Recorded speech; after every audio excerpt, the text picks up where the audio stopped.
Hello everyone. Welcome to the podcast of Humans of Healing. Doctors.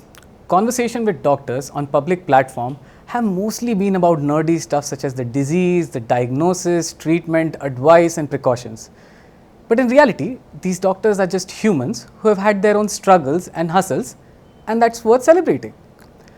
We concern ourselves with the number of international fellowships the doctor has. We concern with the kind of hospital he's attached to, the number of relatives and next of kin we have treated. But at the end of the day, these doctors are just humans who are striving their best to provide the finest care possible to anyone who comes with an ailment. And that's why I wanted to create a podcast where we don't discuss the nerdy stuff or the professional depth of the clinician, but we discuss the human side of the stories. With that, my name is Dr. Akhilesh Gandhi and welcome to the podcast of Humans of Healing. It's an absolute honor to introduce my first guest today. Dr. Ajay Mehta is the Chief of Surgery and the co-founder of HCG NCHRI Hospital. And to tell more, welcome Dr. Mehta. It's an honor to have you. Thank you very much, Akhilesh. I hear that you are brought up in a family of freedom fighters. How is it growing up in such kind of a household, and what in the first place motivated you to pursue a career of medicine? My birth itself was a miracle. Oh. Like I was born in a village, Yavatmal. Okay. And at that time, it was a village. I was born at home, delivered by a dai. Oh. And I was a blue baby. I didn't cry. I was born dead. And believe me, my grandmother who was sitting next to my mother when she was delivering, she thought that I am dead. I didn't cry. So my mother also started crying. The dai, she just picked me by my legs, swung me across, dipped me in hot water, dipped me in cold water, and well, that must have stimulated my breathing, and that's how I was born. Now, this story was being told to me all throughout when I grew up, that I was a miracle baby, I was saved. So what, and then, well, that could be one of the reasons why I wanted to become a doctor, to save lives. And then, my father, as you said, yes, he was a freedom fighter. He also wanted to become a doctor. But unfortunately, almost 12 to 14 years of his youth, he had to spend in various jails during the British era. He went into medical college, but could not pursue his studies because of his other activities. Yes. So Britishers were the one who prevented your father from becoming a doctor. Oh, those Brits. Yes. How did medical college start for you? Was there any degree of amazement? In fact, getting into the medical college was a real dream for me, and it was a very impossible task. You know, the last date of submitting the form was, I think, Monday 5 o'clock. Yeah. And I came to Mumbai in the morning, one day prior, and stayed with my friend. He wanted to join engineering. So both of us from Chembur, we left with our all the application forms, everything. We went to Grand Medical College to submit. The moment I went to submit, he said, your application is incomplete and we need a birth certificate. I said, birth certificate? Well, you will have to go to the corporation. From there, I took the bus and went to Municipal Corporation office in Mumbai. Yeah. There I went, and then they said, where were you born? I said, in Yavatmal. You will get the birth certificate in Yavatmal. I said, today is my last day. What should I do now? Classic bureaucracy. And then, believe me, I was literally jittery because the last date was 5 p.m. Then they told me there's an option. You can go to the court, Kurla court, and get an affidavit. Okay. So I never knew. I was just 18 years old. I don't think you would even be able to spell affidavit at that time. Exactly. I went to the court in Kurla and I started searching for somebody to prepare my affidavit. Yeah. One gentleman, he said, yes, I can prepare an affidavit for you. Right. It will charge you 50 rupees. I said, I have got only 25 rupees with me. Okay. 10 rupees for the affidavit paper. I can give you 12 rupees because I will need 2-3 rupees to go to the college and then submit my form. He said, don't worry. So believe me, that person was responsible for getting me the admission. Wow. And when the judge came, what they did was, when they took my affidavit, I have to give everything, the details. Yeah. Then he said, son, why do you need this? I said, sir, I forgot to address him as Your Honor. And I said, I don't have my birth certificate, but I have a school leaving certificate which the college is not accepting. Then he started laughing. He said, okay, I'll give it. Then I said, sir, please give it to me just now because I can't wait till your court completes because the deadline is 5. 5, yeah. My advocate, he was jittery. He said, you cannot talk like this to the judge. I said, but then I want it fast. And you were a 17-year-old at that point of 18 time. years, I just didn't know what to do. I took it, I gave him those 12 rupees. I ran, I submitted my application by 4:30 and 5 o'clock was the deadline. That's how dramatic it was. And believe me, nothing of this was known to my parents because they were in Pune. So an advocate made it possible to become a fine made sir. it possible for me to become a doctor. Back in the day, ragging was a thing. Yes. Can you just tell us how did ragging pan out in a hostel scenario in medical colleges? I remember my first day. You know, during that time, we had the fashion of bell bottoms. And bell bottom, my bottom of my pant was almost 35 inches. And below that, I was wearing sandals. Okay. Nothing, no tie or anything, nothing. And when I went to the first my anatomy class, there were a group of seniors, 2 years senior to me. They were all standing. They said, come here. Yeah. First thing, you cannot wear bell bottom. And then they asked me to roll up my bell bottom and then they saw the sandals. They said, remove the sandals. So I took out my sandals. They made me keep it on my head and take a run out Of the campus. of the campus. With everyone looking at you. Everyone looking at me. Everyone looking at me. And you were the only one who were asked to do I this. was the only one to do that. And when I came back, there were a couple of girls standing there, seniors. And one of the gentlemen says, propose this girl in a Romeo and Juliet fashion. Oh, this is a classic. And take this rose and present her. You Yeah. kneel down on your knee and propose her in a Romeo and Juliet fashion. And mind you, you have to kiss her too. Now I said, there comes the punchline. I might be hit by that girl. So what I did was, I just took hold of her hand and instead of kissing, I kissed my hand. Oh, And that's how I got out of what a smart one. and that's how I got out of that trouble. But believe me, a healthy ragging, Yeah. I mean, that brings you more close to each other. Yeah. And these seniors, ultimately, I mean, it was not a very physical sort of a ragging. And I think it was welcome. I guess some degree of banter is good enough to develop that bond between a senior and a junior. Yes, definitely. At the point of time when I was in medical college, usually the quotes used to be that you may pass the medical college without attending a single lecture, Yeah, but you will not pass if your senior is not behind you or he's not telling you what to read. correct. A lot of Absolutely. people don't know that college romance also happens in medical colleges. Yes. Now, can you tell me, when there are lots of patients who are in despair and are looking out for help, how does flirting and initiation of any kind of romantic gesture happens in a medical college when you're a student? We are all human beings. Yeah. One beautiful incident which I remember of one of my classmates, I can't name her, but we were doing our internship. Yeah. And during internship you are posted in surgery. Yeah. You're rotated across rotations. And she was washing up. I was also washing up. Yeah. And my senior registrar, he was also washing up. Yeah. The moment I finished my washing, I was about to enter the OT. Yeah. I heard him propose her. That was the time my registrar proposed her and she was flabbergasted. She just didn't know what to do. She came running into the OT and said, he proposed me. I said, say yes. He's your registrar. Say yes if you want. She said yes and she got married to him. Oh, that's amazing. So these stories do occur.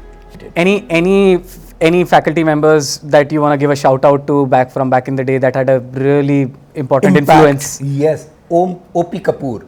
Dr. O.P. Kapoor. Dr. O.P. Kapoor, Dr. Farooq Udwadia, Oh. Dr. Tempton Udwadia.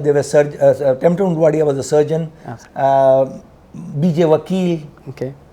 K.K. Date. At that point of time, the way they used to diagnose heart diseases, I thought of taking up cardiology. Oh.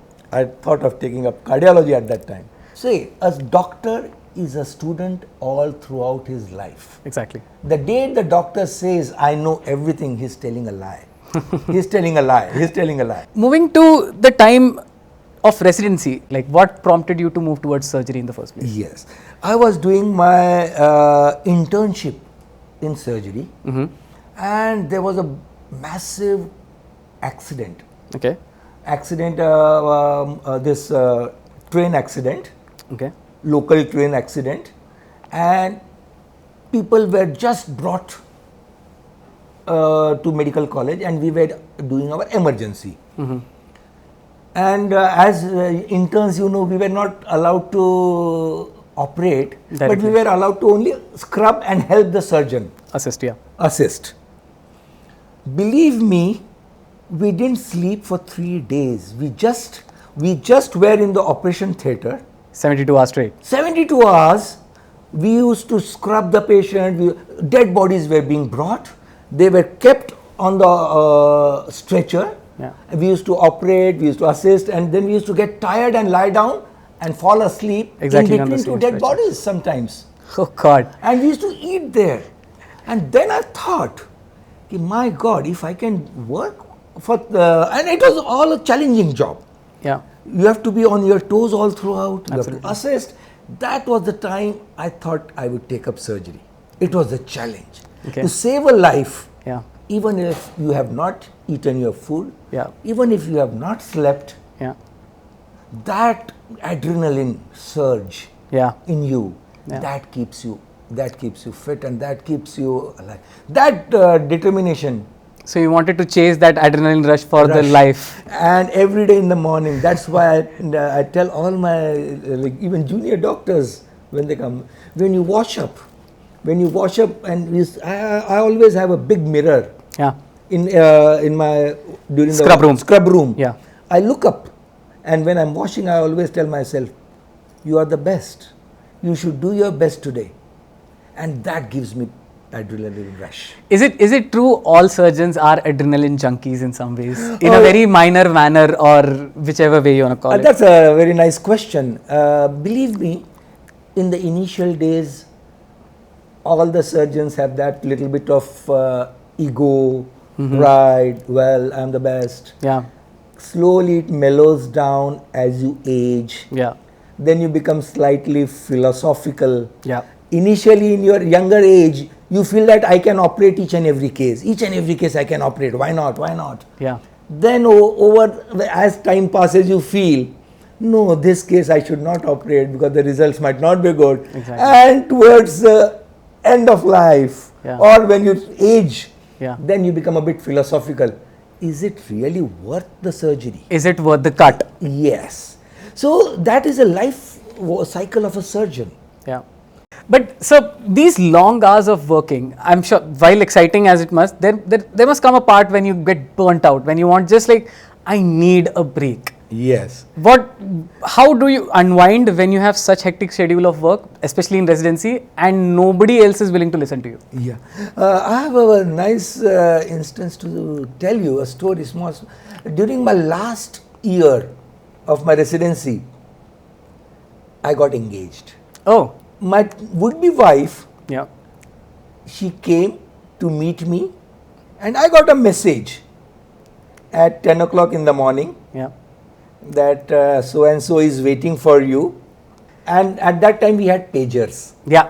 We never remember. had mobiles, so we Yeah. had pagers. So I got a message on my pager, contact. So I contacted, said, so-and-so is waiting for you. Yep. I said, yes, please send her to my room. Tell her to wait. Yeah. I'll be there shortly. Yeah. I got the message at 10 o'clock. I started my rounds. Then I was a senior resident. Yeah. It went on. I went to my room at 8 p.m. I totally forgot that she had come. She was in my room. She looked at me. with her tears in her eyes. And then I told her, yes, I'm going to get married to you soon. But right now I'm married to my patients and surgical profession. Because this is the time I'm going to learn maximum. Exactly. But how did you make up to her on that night at least? Yes. What I did was, I booked, there was a gypsy restaurant, a famous gypsy restaurant at Dadar. Okay. And you know Tata Hospital is in Parel. Yeah. So I phoned him up. I said, have a nice Chinese everything, but keep the soup and the food ready. I have only 20 minutes. This I didn't disclose to my wife, would-be wife. I didn't disclose it to her. Yeah. So we went in the cab. When we went, he had kept the, because he was used to us coming there from Tata Hospital. Yeah, yeah. And he knew we had pagers with us. And he knew that we had only 20 minutes. Exactly. 20-25 minutes. Yeah. So he brought the soup, he brought the order at the same time. Yeah. So Suchitra, my fiancée, she said, who ordered the food? I said, I have ordered, we have only 20 minutes, please. But then she got used to it because she herself is a clinician. Yes, is a clinician. She knew that. Yeah. But then these incidents, then the bonding is much more. The bonding is much more. Dr. Ajay Mehta, you said you're from Tata Memorial, you have been trained at Tata Memorial Hospital. In my entire career, every star cancer physician, cancer surgeon, radiotherapist I met in India or even in abroad actually has some or the other training done in Tata Memorial Hospital. What is it about Tata Memorial Institute in Mumbai that makes such fine cancer surgeons and physicians? Tata Hospital is a mecca for oncosurgery. Exactly. We used to see almost 4,000 to 5,000 patients in OPDs in different fields. Our day, as a junior resident, my day used to start at around 4 o'clock in the morning. Wow. Start ward rounds. Yep. Then prepare the patients for the surgery. Yep. My registrar used to come at around 7 or 8. Yeah. Then again take a round with Ward the round. registrar. OT used to start by 8 o'clock. On the dot. On of the 8 dot. o'clock. We used to have about 14 operation theatres. Wow. And during our time, we had only 1 or 2 residents, 1 senior resident. Yeah. So the amount of work the junior resident used to get Yeah. used to be phenomenal. Yeah. I used to do 5 surgeries, 5 mastectomies in a day we have done. Wow. So they used to start, operation theatre used to start at 8 o'clock, it used to get over by around 7 or 8 in the evening. Wow. Most of the times, and after that, the day doesn't end here. Exactly. Then again you go take a post-operative round. For all those patients. For who have all been those who were operated, Yeah. all the other patients who were admitted in the ward, Exactly. prepare the list for the next day, Exactly. arrange for blood, everything. My bosses used to tell me, do anything. This patient is for surgery. Beg, borrow or steal. Patient is for surgery tomorrow. So if there is no blood, you donate. So we used to go and donate the blood in the morning and operate the patient in the afternoon. So even that we have done. Any particular mentors of yours that you want to give a shout out to, those who actually shaped your career in oncosurgery, gave you the value system such as? I was the last student of the world famous Professor Jassawala. Professor Jassawala. Jassawala, I was his last student. Oh. And then of course, Dr. P.B. Desai, who was the director at that time. Okay. We have learnt maximum from them. I remember a very famous quote Yeah. by Dr. Jassawala. He used to tell me, you and me know where to go, where not to go. Yeah. A cancer cell doesn't know. So you can have metastasis anywhere. Exactly. So keep your eyes open, keep your mind open.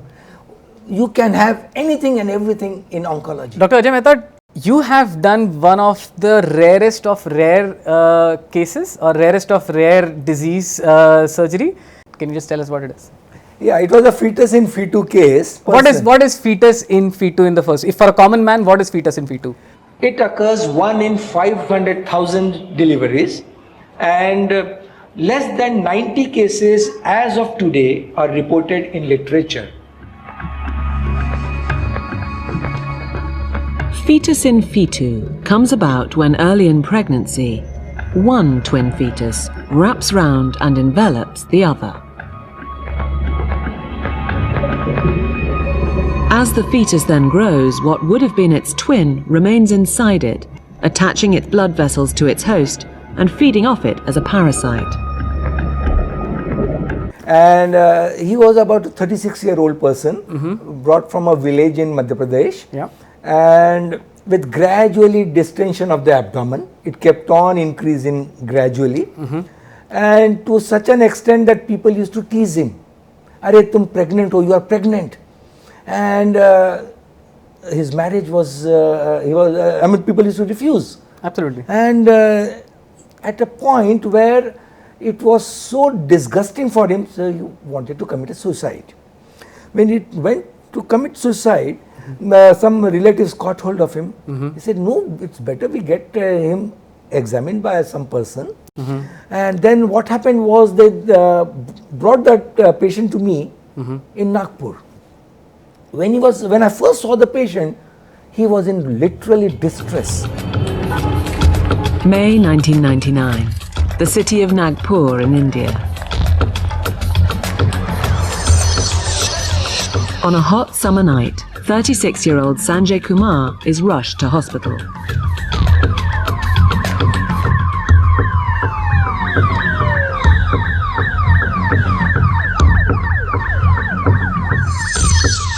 His stomach is so swollen he looks 9 months pregnant and he can barely breathe. Doctors think he has a giant tumour and decide to operate to remove it immediately. Basically, the size of the tumor was so big that it was pressing on his diaphragm, and that's why he was very breathless. Surgeons prepare to operate. They know they're facing a dangerous task, but are unaware of the full scale of the horror they're dealing with.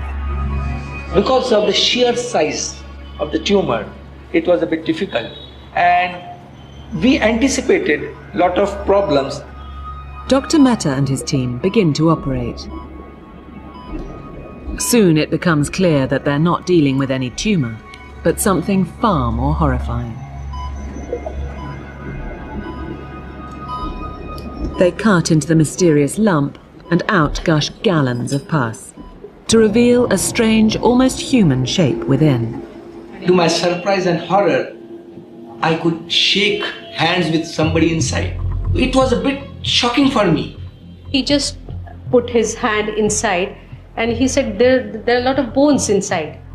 First one limb came out and then another limb came out, then some part of genitalia, then some part of head, some limbs, toes, nails, hair.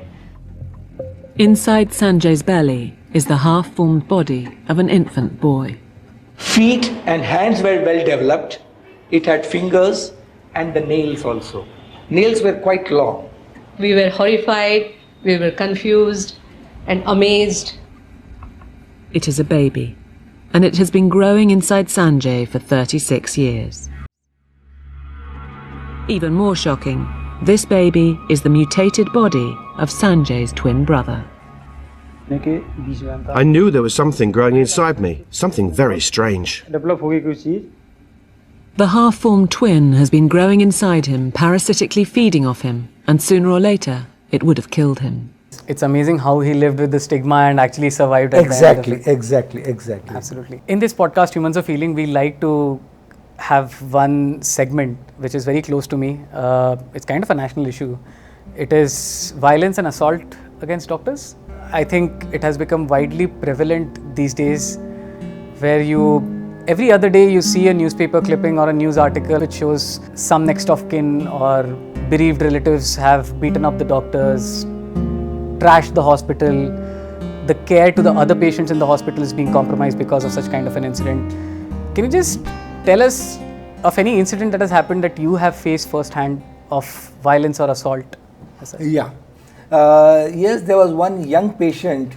He was a 32-year-old, and he was working in the police department, and he had a supraglottic cancer, and he was brought in the ER Yeah. in stridor, difficult to breathe. And he had undergone radiation, chemotherapy, everything. But the disease was too advanced. And we got an emergency code blue. Yeah. So all of us, we rushed there. Yeah. And I saw the patient. He was in severe distress. Yep. I had a talk with his wife. Again, she was just a 28-year-old girl, but she was a nurse. Yeah. She was working as a nurse, so she knew about it. So I said, you are aware of the disease. Yeah. It is stage 4. He is bad, but right now he needs emergency tracheostomy to save his life, Yep. because that's the only way we can try to help him. Absolutely. I am not sure about the disease because disease is spread. So what we did in the emergency room itself, Yeah. I tried to do a tracheostomy. You put a hole in the throat in Hole order in to the- put a yes, breathing tube inside. breathing tube. Okay. We just tried to do it, but unfortunately what happened was the tumor from the supraglottic had gone into the trachea, and the trachea, there was a growth there, Yeah. and it was bleeding. He came in the bleeding and he had aspirated. Yeah. We tried to revive him, but we couldn't do it, and unfortunately he succumbed. Now his wife, though she knew everything about the disease, she went hysteric. And the junior doctor, she tried to be physically, tried to assault him, and some of his relatives, they tried to assault. Then of course, because he was in police, we have a police station next to our hospital. I told the administrator to call the police. Yeah. The moment they came, they knew the situation. Yeah. They knew that the patient was in last stage and nothing. We sort of tried to counsel her. It took us some time, but then the situation was under control. But yes, we have to have good communication. Is There should there- not be a communication gap. During the fit of anger, she lost her temper because Exactly. she lost her husband, who was also 32-year-old. Yep. Then we of course tried to calm her down, and we explained it to her. Nothing would have saved him, even if I would have done the tracheostomy successfully. Yep. The disease itself was in the last stage, Yep. and he would not have survived for more than couple of months. I would like to know what is this mob mentality that comes in when someone of their next to kin succumbs or passes away. Yes. And how does one try to mitigate as much as possible such kind of instances? Yeah, the best way is to have a healthy and frank communication with the patient and the relatives About the disease About the status disease and the prognosis. and the prognosis. While you're talking about the counseling sessions, and that's a great initiative in general to mitigate these things, government hospitals tend to have the bulk load of patients is just too many that you can actually, that a doctor can get a sit down with the patient's relatives, have that much of a calm nerve to explain them what's going on and what they have to expect and anticipate about things. And I guess majority of the incidences happen more in the government hospital side of things than the private side. So what can be done at that level in order to reduce such instances? And in both manners, we don't want the bereaved patient's relatives to also feel that way, that the doctor is the murderer, and we don't want the doctor who has given his best to feel that a thankless job is there to exist. Yeah. Here lies the art of communication. This is lacking in our undergraduate level. Okay. Like when we come into practice, then we realize how to disclose, how to, when it comes to death, Yeah. how you should disclose the death, How do you break the bad news? bad news, how to break the bad news Absolutely. to the relatives, or even the prognosis, telling a 18-year-old girl, you have got only 6 months to live, or telling their relatives that she is not going to survive for more than another 2 months or 3 months. Yeah. That needs lot of counseling. Absolutely. That is the reason all the hospitals should have a very good counseling centers Absolutely. when it comes to disease counseling, and it should be the counseling should be a continuous process. It is expected in Indian society that doctors are doing a noble profession, and doing a noble profession, you should not make a financial gain out of it. Yeah. Now, a doctor has a house, Yes. he has a car, or he or she has a car, Yes. he or she also has kids who go to school and who want to pursue further studies and all that. Yeah. Is there, do you feel morally conflicted sometimes when someone says ki अरे ये doctor तो बहुत पैसे छाप रहा है? Like how do you actually react to such things? One thing I would like to say is that the mentality when a doctor earns, oh, he's a bad doctor. He's making profit. But when a lawyer charges 10 lakh rupees for one case, Yep. he is an excellent lawyer. Yep, Why can't the doctor take money? it's a service. It's a service he's giving. But the moment the doctor says, I will take 2,000, like say 5 lakh rupees, he say, oh, he's a bad doctor, he's earning money.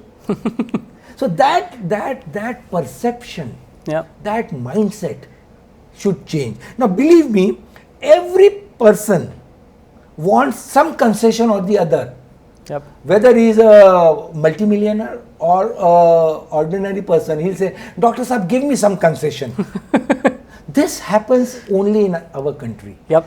Can you imagine a person in America or in Europe going to a doctor and say, Doctor Saab, your fees is too high, I can't afford. So 20% off. Please give me some off. But this happens Yeah. because the mindset. Now you go to a grocery shop, Yeah, you are not going to tell that you please reduce the sugar MRP from 40 rules. kgs to 40 rupees to 20 rupees. yeah, yeah, You are not going to do that. yeah, Instead of 1 kg, you will buy half kg. exactly. But here, when it comes to their own life, Yeah, they will say, I want some concession. absolutely. It is not true. And, I will and, say, and it is very legitimate that doctors if- make a good living living. out of whatever the Why service not? they provide. See, if we are operating 4 or 5 cases in a day, we are bound to get money. Exactly. But that money is required for upgrading even the equipments. Yep. Every 3 years, 4 years, the new equipments they come. Your staff Better needs to be diagnostic- paid. Yes, the staff need to be paid. What do you tell to the patient when they say, ki, can we do this in this much amount only, sir? We do it. Almost 30 to 40% of our patients we do charity.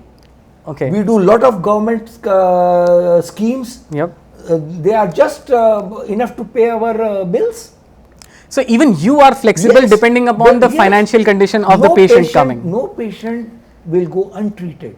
Denial That of is- care should not happen. Yes.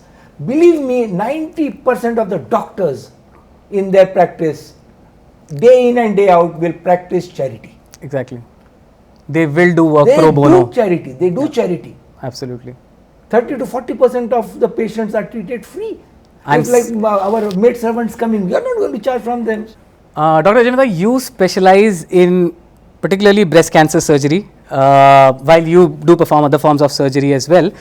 But after seeing so many cases of cancerous breast, does it in any form decrease your libido or the general attractiveness towards a female genital organ? In your personal life? See, when it comes to profession, when I am examining a patient, Yep, there my feelings are not there. exactly. Feeling like if I am examining the breast, well, obviously we examine the patient in presence of a female Chaperone. chaperone, but then those feelings never come. Believe me. So you are emotionally detached at that point of time? Initially when we were in undergraduate level, we always used to feel, how can I examine the breast of a say 20-year-old girl? Yeah. But when you come to practice, I don't know what happens, but that feeling doesn't come. When you are examining a patient, or if it is a diseased breast, Yep. that will not translate when you go back. But so, am I to assume over here, despite of seeing thousands and thousands of cancerous breasts, Yeah. you still, when you look at a female genital organ of a supermodel, let's say, it Yes. still generates the Yes, same then- kind of yes, same attractiveness, excitement. Yes, same excitement. Same excitement. and that's a way in which you are able to detach while you are. Yes, yes. That's what I say. The day I feel I am not able to detach myself, I think then I am getting mixed up. Mixed up in my priorities. All right then, with that, we have come to the fun segment of the podcast, which is the rapid fire round. Dr. Ajay Mehta, I'll be asking you some questions. You have to be rapid, the answers have to be fiery. So let's start. What is the specialization you would have chosen if you had the option to choose any back in the day? Well, cardiology. Cardiology. Okay. If you could travel back in time, what is the one piece of advice you would give to yourself when entering medical college? Well, this is the time where you should learn the maximum and spend maximum time in the clinics rather than in the movie theaters. Nice. If you were stuck on a deserted island with Baba Ramdev, what would you do? Well, I'll teach him some nuances about medical science. He will teach me yoga, but I'll teach him certain nuances about medical science. That's so nice of you. Very quickly then, I'll give you two options. Choose whichever is your preference. Suture or staples? Staples. Okay. Laparoscopic or open? Open. Okay. Rate the preference of the time of the day to schedule a major surgery. Early morning OT or afternoon OT? Afternoon OT. Afternoon OT.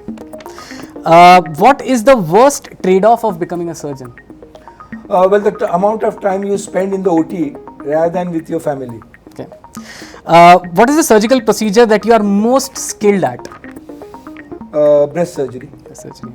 What is the surgical procedure you wish you were highly skilled at? Pancreatic surgery. Pancreatic surgery. Okay. Again, we come to the segment myth or fact. I'll make a statement. Please suggest whether it's a myth or fact. Surgeons are workaholics. Fact. Yep. Surgeons are superstitious. A myth. Robots will replace surgeons in next 20 years. Myth.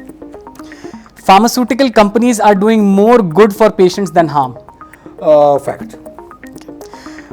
Doctor couples don't have professional ego clashes. Well, it's True or false? True or false? I think it's false. It's false. They don't have ego clashes. No. Okay, interesting. Patients should not Google their symptoms to diagnose and treat themselves. True or false? Yes, they should not. Okay. What is the most memorable gesture of thank you that a patient or a relative has done for you? Oh, a patient has brought in biryani and sheer khurma after discharge. Lovely. Mutton biryani? Mutton biryani and sheer khurma. Nice. Okay. Who, according to you, is the best cancer surgeon in India? Best cancer surgeon, Dr. P.B. Desai was one of the best cancer surgeons. Rate these specialized surgeons in the decreasing order of their finesse or skill. Decreasing order from the highest skilled or highest finesse to lowest. General surgeon, orthopedic surgeon, ophthalmologic surgeon, gynecologic surgeon. General surgeon, ophthalmologist, then orthopedics, and the last gynecologist. Okay, so the gynecologists are the least skilled. Got it. With that, we come to the end of rapid fire round. I think Dr. Mehta, your answers were rapid as well as fiery. Thank you so much for joining us. I think we'll move on to the next segment of Game Time. Oh yes, thank you.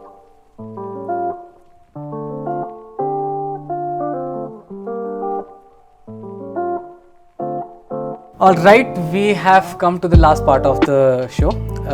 This is Chess Whiskey. Dr. Mehta, you're an avid chess player, but I don't think you have played the chess in the manner that we are discussing. This is a bit of a drinking game. Okay. So the rules are, you play normal chess as you do, but before every move you play, you have to take a sip. After every time you lose a piece, you have to take a sip. At the end of the game, whomsoever loses has to down the entire drink in the glass. Okay. All right? Cheers, cheers, Dr. Mehta. cheers, cheers. You're white, you have to make the first move. Yep. Sip. अच्छा अभी तो With every move, you have to sip.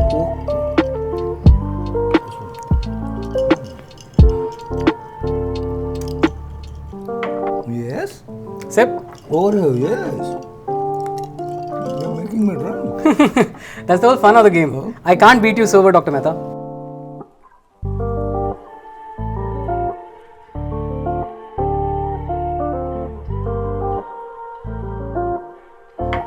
God, I thought I won't get drunk so fast, but I am.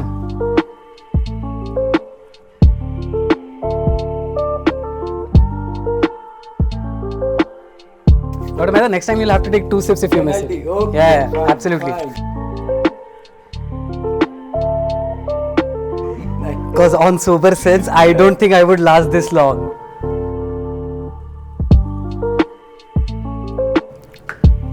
Check. Oh, It's a fork. fork. And with that, if you get the doctor drunk enough, you might even win in chess. Thank you so much, Dr. Mehta. You've been such a Well sport. played, well played, well played. You have to well down played. your drink. Yes.